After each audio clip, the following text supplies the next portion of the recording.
우리 인생을 살면서 세파에 흔들리고 또 삶에 또 찌들고 또 여러 가지 일 때문에 고난 가운데 지칠 때가 너무나 많죠. 그럼에도 불구하고 오늘 말씀은 영원히 흔들리지 않는 자가 되었으면 하는 다윗의 시입니다. 성소로 올라가면서 다윗이 쓴 시입니다. 여러분 성소에 올라가면서 쓴 시. 자, 여러분 예배당에 오시면서 예배 전에 오시면서 어떤 마음이 들었습니까? 자, 다윗은 이런 마음이 들었습니다. 성소에 올라가면서 주님 앞에 거룩한 산 제자로서 내가 진정 하나님 앞에 먼저 마음이 거룩한 삶을 살아야 되겠다.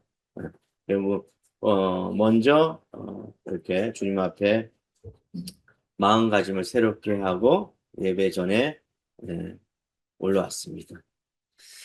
사람들은 말보다 행동을 믿습니다. 아무리 말을 잘해도요, 그 사람의 말은 허황된 말, 그리고 어, 산산이 사라질 그런 말이 되어 버리는 경우가 참 많습니다. 특별히 사기꾼들이 말을 잘하죠. 제가 어, 한때는 그 공부를 할 때 교수님들이 그런 말씀을 하시더라고요. 예쁘고 멋지고 잘생긴 사람들은 다 어디에 가 있다? 감옥에 가 있다. 네, 감옥에 가 있다. 그리고 그 유명 명문대를 나온 사람들 중에서 가장 감옥에 많이 가 있는 사람은 S대의 법대생들이다. 그런 얘기를 하는 것을 제가 들었습니다. 참 그 아이러니하죠. 아이러니합니다. 그리고 여러분들 마귀는요 어떻게 역사하느냐 무서운 괴물처럼 여러분 앞에 와서 역사하지 않습니다. 절대로 문화를 통해서 우리의 마음을 통해서 역사합니다. 미리 우리가 그것을 간파하고 마귀가 역사하는 그런 느낌이 들거나 영적인 감각이 들면 바로 기도하고 무릎을 꿇어야 합니다. 자, 어떤 사건이 일어날 때 영적으로 민감한 사람들은 그 사건이 일어나기 전에 알려주십니다. 하나님께서. 큰 사고가 일어나거나 누가 죽거나 또 이러한 역사적인 일이 일어나는 것은 반드시 누구를 통해서 알려줍니다. 대부분 선지자들을 통해서 알려주죠. 영적으로 민감한 자, 성령 충만한 자. 그런 사람들에게는 하나님께서 임재하시는 임재 경험을 하는 자들입니다. 여러분, 교회가 지금의 2000년이 넘는 역사를 가지고 있는데 역사가 없었더라면, 영적인 교감이 없었더라면 지금도 이런 교회가 유지되어질 수 있을까요? 절대 그럴 수가 없습니다. 우리가 모르는 영적 교감과 영적인 능력과 영적인 행위가 있기 때문에 교회가 날마다 부흥하고 성장되어지며 그 안에서 역사가, 그 안에서 기적이 일어나는 것입니다. 자, 사람들은 말을 하기를 좋아하죠. 말을 많이 하면 살이 빠진다는 얘기도 있습니다. 그렇게 당치도 않은 그런 말 같은데. 그래서 수없이 말을 내뱉습니다. 내뱉다 보면 실수도 하고요. 말 같지 않은 말도 많이 합니다. 그런 말을 하기보다는 내 내면을 깨끗하기 위해서 침묵을 하는 것이 더 좋을 때가 있습니다. 왜 그렇습니까? 말 많은 사람들을 잘 믿지 않습니다. 왜 그렇습니까? 허황된 말을 많이 하기 때문에 그러합니다. 저도 말을 많이 하는 직업 중에 하나인데 말을 줄이려고 애쓰고 노력합니다. 왜? 저의 말 실수로 인해서 혹여나 넘어질까 봐. 자, 우스갯소리인데 여러분 다이소가 지금 우리나라에 기대한 영향을 미치고 있고 많은 사람들이 다이소 가서 물건을 삽니다.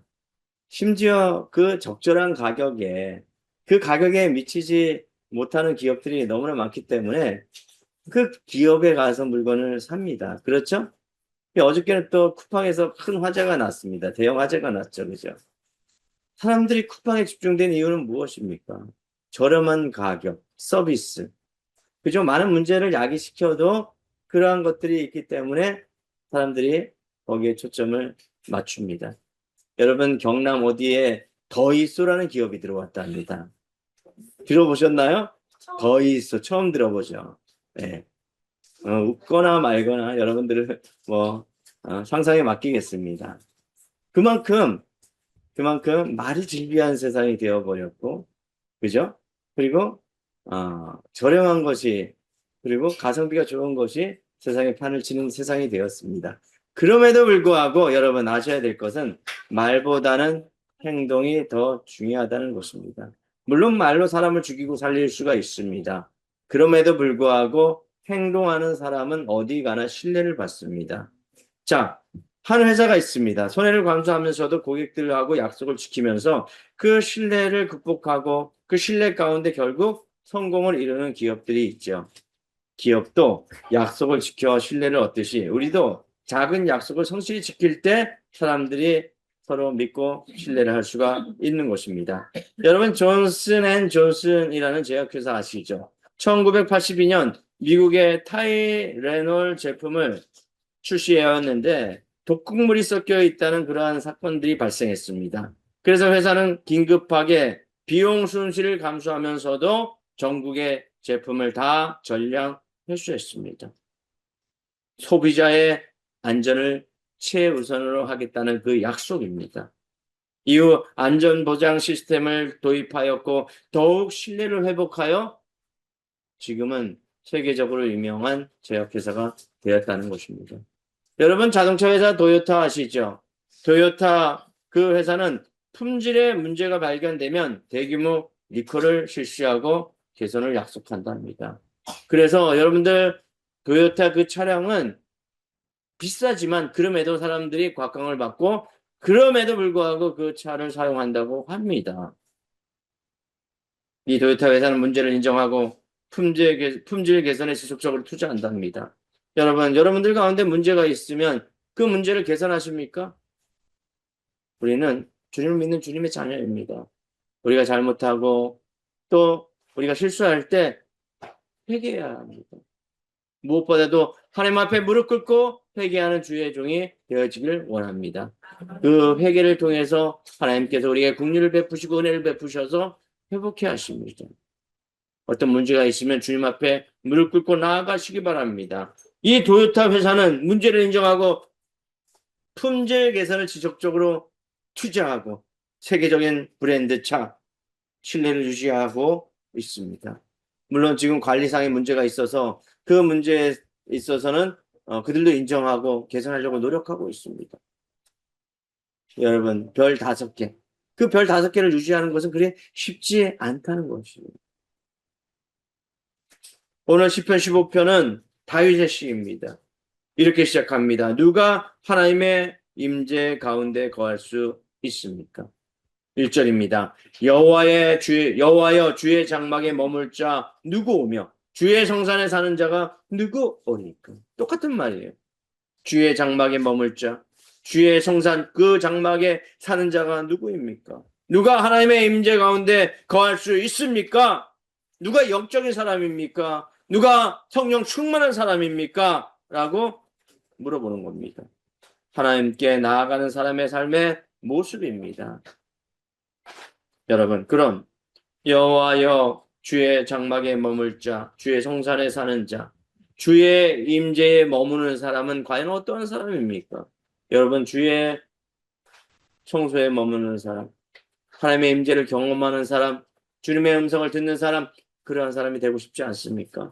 다윗은 그런 사람이었었어요. 하나님의 말씀에 민감한 사람. 나단 선지자를 통해서 네의 죄에 대해서 지적할 때 네, 제가 잘못했습니다. 회개하고 돌아서는 그런 사람이었습니다.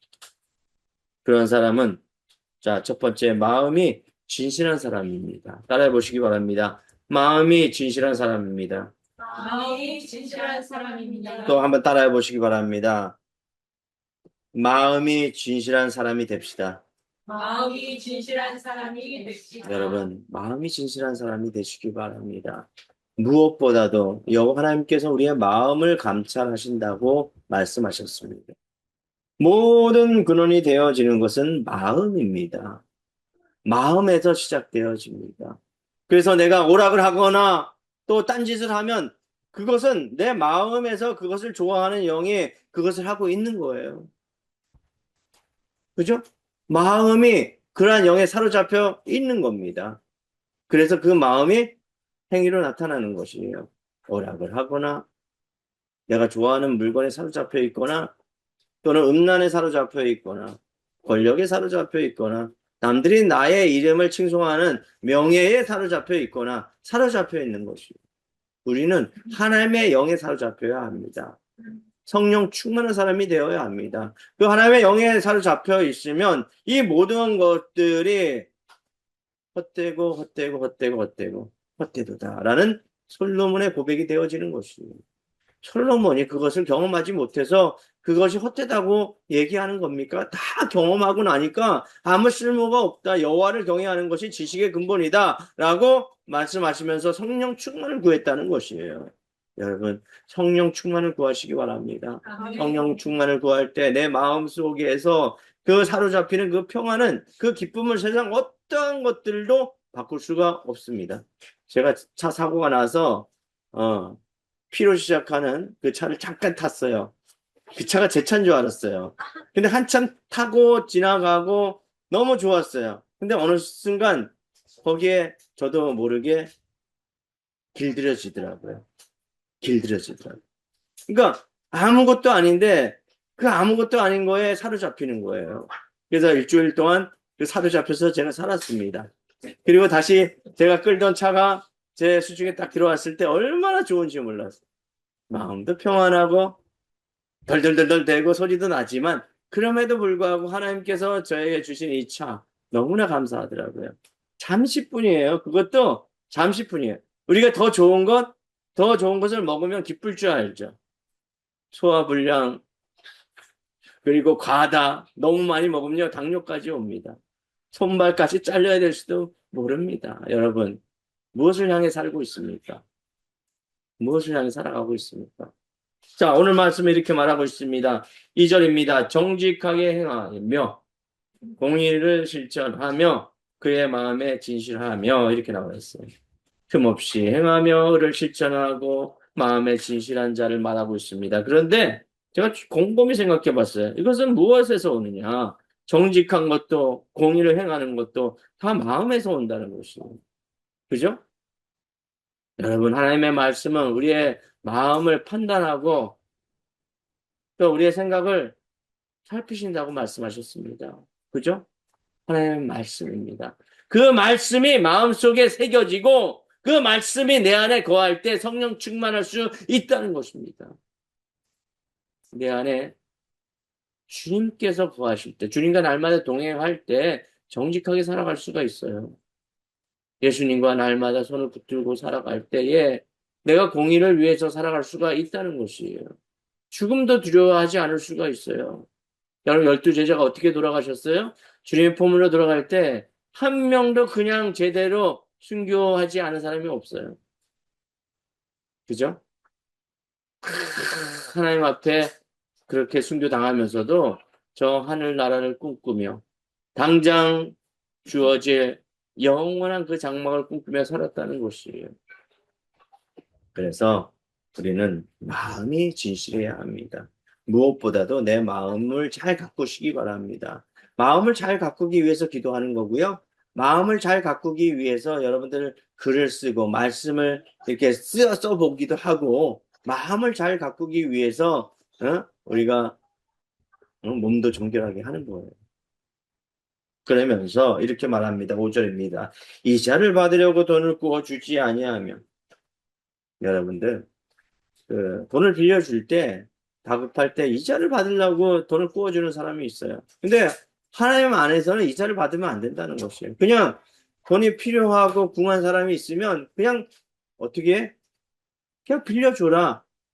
이자를 받지 말고. 그런데 더 현명한 것은 하나님 말씀은 그렇게 얘기합니다. 그냥 줘라.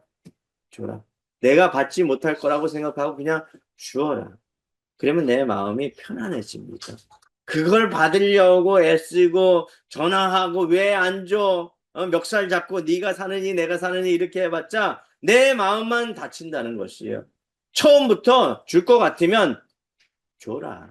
이건 내 것이 아니라 생각하고 내가 여유가 있으면 줘라. 근데 여유가 있지도 않은데 나도 괴롭고 응? 당신도 괴롭게 할 필요 없이 그때는 없습니다. 없어서 못 주겠습니다. 그죠? 없는데 어떻게 해요? 없는 걸 뭐 어떻게 빚을 내서 줄 수가 있겠습니까? 그죠? 없는 데는 할 수 없는 것이에요. 근데 본문은 말하고 있습니다. 이자를 받으려고 너는 꾸어주지 마라. 뇌물을 받고 무죄한 자를 해하지 아니하는 자이니 뇌물을 받고 무죄한 자를 해하는 사람도 있어요. 그죠? 야, 이 돈 받아가지고 저 사람 위험에 빠뜨리게 해라 이렇게 이야기하는 사람이 있어요. 어? 이런 일들 많았죠, 과거에는. 정치하는 사람들이. 청부살인도 하고. 그죠? 아직도 그러한 일들이 비일비재합니다. 저기, 동남아 어느 나라에서는 그런 일들이 있다고 합니다. 그래서 동남아 갈 때는 좀 조심하세요. 예? 조심하세요. 누군가 나에게 해를 끼칠지도 모릅니다. 그러니까 평상시에 잘 사시기 바랍니다. 마음을 잘 쓰시기 바랍니다. 할렐루야? 아멘. 자, 이런 일을 행하는 자는 영원히 흔들리지 아니하리이다. 그죠? 마음이 견고하기 때문에 마음이 흔들리지 아니하는 것입니다. 마음이 흔들리기 때문에 여러분들 여러 가지 문제를 일으키는 거죠. 내 마음이. 모든 문제가 마음에서 비롯돼요. 돈을 빌려주고 받는 이러한 문제도 또 서로 마음에 금이 가서 서로 이렇게 사이가 좋지 않은 관계가 되어지고 그 마음에서 비롯되는 거예요. 마음이 상하니까. 그죠? 그래서 마음을 꼭 지키시기 바랍니다. 자, 두 번째입니다. 이웃을 사랑하는 사람입니다. 따라해 보시기 바랍니다. 이웃을 사랑합시다. 이웃을 사랑합시다. 이웃을 사랑하시기 바랍니다. 3절입니다. 그의 혀로 남을 허물하지 아니하고 남을 허물하는 사람, 이웃을 사랑하는 사람일까요? 자, 그 사람의 죄가 있어요. 그 사람의 문제가 있습니다. 약점이 있어요. 약점 없는 사람이 어디 있겠습니까? 네, 약점을 이용해서 자기의 유익을 취하는 사람이 있습니다. 이렇게 하면 돼요, 안 돼요? 안 된다는 것이에요. 약점을 덮어주고, 위로해주고, 사랑해주고, 이렇게 할 때 하나님께서 그 사람을 성소에 머무는 자, 성령 충만한 자가 되게 하십니다. 세상이 줄 수 없는 것. 절대요, 남의 허물을 들추기고, 이간질하고, 남을 해하는 사람은 성령 충만할 수가 없어요. 자기의 유익을 위해서 살아가는 사람. 그게 유익이 되는 것 같지요? 근데 하나 잃는 게 있습니다. 하나님을 알지 못하는 거죠. 내 마음에 성령이 가득하지 못하는 것입니다. 절대적으로 하나님을 만날 수 없다는 것이죠. 가는 것을 잃게 되는 것이죠. 여호와를 두려워하는 자를 존대하며 이 두려움이라는 것은 경외함이라고 얘기해요. 저는 어떤 때 경외함을 느끼냐 하면 조금 머나먼 파도가 철썩철썩 밀려올 때 하나님의 경외함을 느낍니다.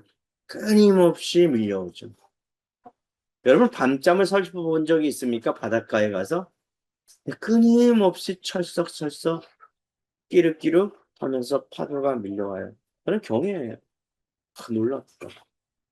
그리고 태양이 새벽녘에 일출할 때 모습을 보시면은 꿈틀꿈틀꿈틀하다가 쑥 올라와요. 그 계란의 노른자 마냥. 저는 경외스럽더라고요. 경외스럽지 않나요? 이런 게? 때론 두려워요. 놀라워요. 하나님은 살아계시고요. 또 살아계시구나. 그래서 가끔씩 이 동해의 일출을 보거나 파도가에 가면 하나님의 살아계심을 제가 느낍니다. 그게 뭐 그냥 이루어져 있습니까? 그죠? 여호와를 두려워하는 자를 존대한다라고 하십니다. 그 마음에 서운한 것은 해로울지라도 변하지 아니하며 우리가 약속한 것 좀 해가 되어져도 불이익이 있어도 끝까지 지키는 사람 이것이 믿음의 사람입니다. 할렐루야. 네, 내가 유익이 좀 있다고 그래서 그 약속을 깨버린다면 다른 사람도 또 약속을 깨버릴 수가 있어요. 그래서 여러분 믿음의 사람은 약속을 잘 지키는 사람이에요. 약속을 잘 지키는 사람. 악을 미워하고 하나님을 경외하는 사람이 존중받습니다. 손해를 보더라도 약속을 지켜야 합니다. 우리 시편 15편 마지막은 이렇게 약속합니다. 이런 일을 행하는 자는 영원히 흔들리지 아니하리로다. 이 시편은 구원을 행위로 얻는 방법을 말하기보다는 하나님과 동행하는 사람에게 나타나는 삶의 열매와 성품을 보여주는 말씀입니다. 하나님을 가까이 하는 사람은 정직하고 서로 사랑하며 신실하며 공의를 실천하는 사람입니다. 그런 사람이 되길 원합니다. 아멘. 하나님은 화려한 종교적 그런 행위보다 정직한 삶을 원하십니다. 그래서 이 예배 전에서 나갈 때 우리는 참된 예배자가 되어야 한다는 것이죠. 예배만 잘 드리면서 그 예배에서 꿈꾸는 그 환상적인 그러한 기적을 맛보는 것에 끝나는 것이 아니라 그런 것을 쫓아 살아가는 그런 것이 아니라 삶이 예배자가 되어야 한다는 것이죠. 예전에는 기도원을 많이 쫓아다녔어요. 거기에서 주어지는 기적적인 그러한 일들을 체험하고 또 신비한 것들을 쫓아서 그렇게 많이 살았죠. 근데 그것도 허구라는 것을 깨닫고 많은 사람들이 이제 기도의 자리에 머물고 또 교회를 찾고 일상에서 예배의 삶을 되찾았습니다. 물론 기도원에 가는 것이 나쁘다는 얘기는 아니에요. 필요하다면 기도원에 가서 진짜 오로지 기도에 힘쓰는 그런 시간도 필요합니다. 근데 더 중요한 것은 삶의 자리가 기도의 자리가 되어야 한다는 것을 깨달으시기 바랍니다. 아멘. 하나님은 큰 능력보다 신실한 인격을 기뻐하십니다. 우리의 말과 행동, 약속과 관계 속에서 하나님의 임재에 합당한 삶을 살아가시기 바랍니다. 아멘. 그런 사람이 영원히 흔들리지 않는 사람입니다. 우리는 주님 앞에서 무릎 꿇고 기도하면서 또 말씀을 보면서 또 성령 체험을 하면서 또 애쓰면서 봉사하는 그런 손길, 헌신의 손길 속에서 하나님의 임재를 체험하시는 여러분 되시길 주님의 이름으로 축원합니다. 기도합니다.